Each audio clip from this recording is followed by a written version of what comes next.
रहस्यमय पत्र। नमस्कार प्रिय दर्शकों, एक बार फिर आप सभी का स्वागत है हमारे इस YouTube चैनल जिसका नाम है धार्मिक स्टोरीज। इस YouTube चैनल पे हम आप लोगों के लिए कुछ आध्यात्मिक रहस्य और रोमांचक कथाएं लाते हैं जिन्हें सुनकर न केवल सिर्फ आपकी आत्मा को बल्कि आपके मन को भी बहुत शांति मिलती है। तो चलिए आज की इस कथा को हम शुरू करते हैं। लेकिन कथा शुरू करने से पहले आप सभी से एक छोटा सा निवेदन है कि यदि आज आप इस चैनल पे पहली बार आए हैं तो चैनल को सब्सक्राइब कर लीजिए, बेल आइकन को हिट कर लीजिए ताकि जब भी हमारी नेक्स्ट वीडियो आए आपको सबसे पहले उसका नोटिफिकेशन मिल जाए और आप अपने परिवार के साथ उस कथा का भरपूर आनंद उठा पाए। तो चलिए आज की कथा को शुरू करते हैं जिसका विषय है रहस्यमय पत्र। भैरवपुर गांव एक सूखे और अभाव से जूझ रहा था। खेत सूखे हुए थे, कुएं पानी से खाली थे और हर जगह निराशा का माहौल था। इसी गांव में रमेश नामक एक साधारण किसान रहता था। वह हर दिन मेहनत करता और जो थोड़ा बहुत पैसा बचता था उसी से गुजारा करता था। एक सर्द रात जब रमेश अपनी झोपड़ी के सामने आग के पास बैठा हुआ था तभी दरवाजे पर एक दस्तक हुई। उसने आश्चर्य से सोचा, इतनी रात गए कौन हो सकता है। दरवाज़ा खोलने पर वहाँ कोई नहीं था, सिर्फ ठंडी हवा और दरवाजे के पास एक पुराना पीला कागज़ रखा हुआ था। उसने कागज उठाया और ध्यान से देखा। कागज पर एक अजीब सा चिन्ह बना हुआ था। कागज पर लिखा था, जो खो गया है उसे पाने के लिए चांद की रोशनी का रास्ता पकड़ो। रमेश को अपनी दादी की कहानियां याद थी।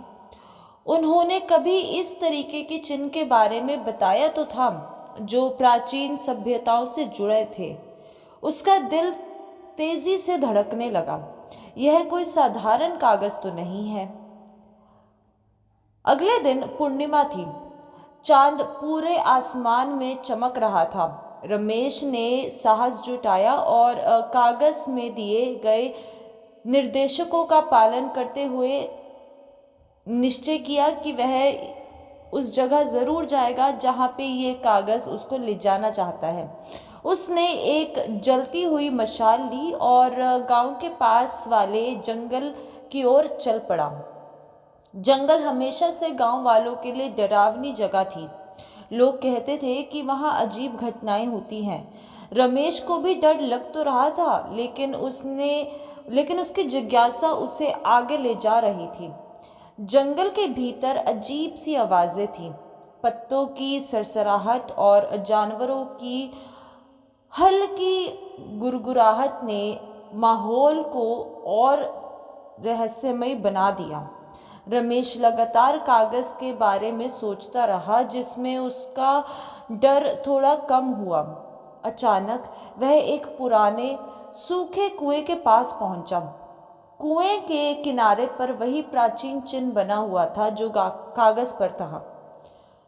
जैसे ही रमेश कुएं के पास खड़ा हुआ उसे एक आवाज़ सी आई। अजीब सी आवाज़ सुनाई दी उसे।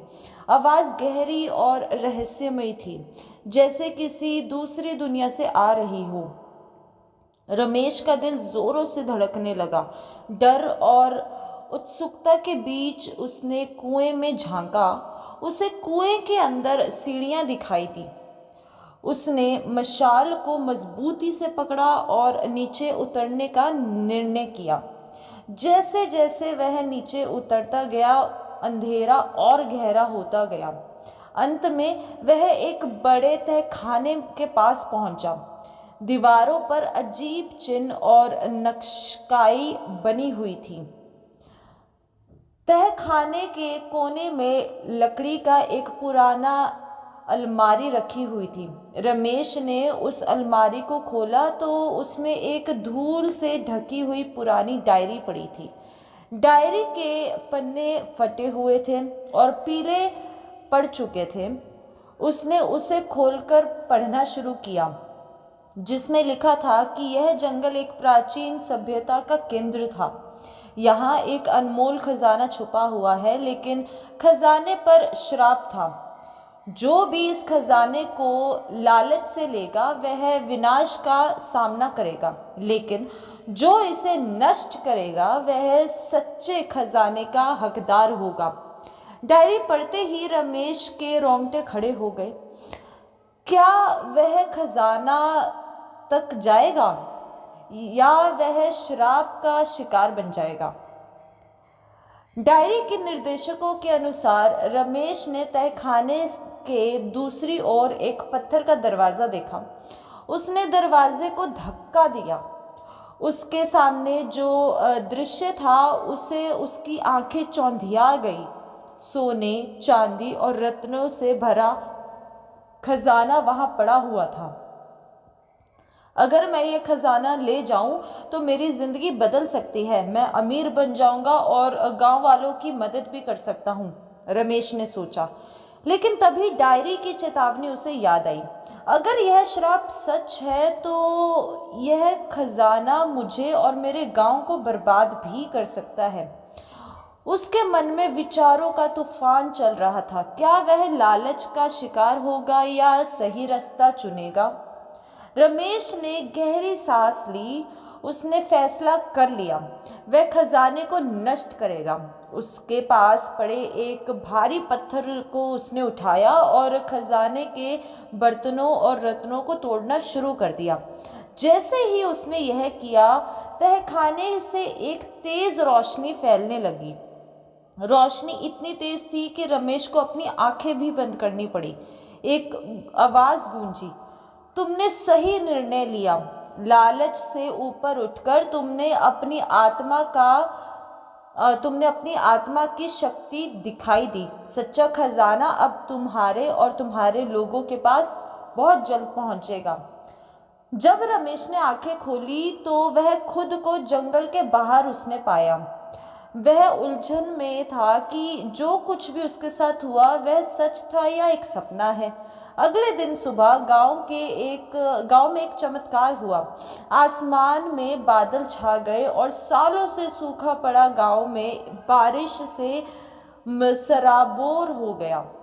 खेतों में हरियाली लौट आई, कुएं पानी से भर गए और गांव वालों के चेहरे पर खुशी की लहर दौड़ गई। गांव वाले रमेश के पास आए और बोले, तुम्हारे साथ जो भी हुआ उसने हमारे गांव को नया जीवन दिया है। रमेश मुस्कुराया। उसे समझ आ गई कि असली खजाना लालच में नहीं बल्कि निस्वार्थता में छुपा हुआ है।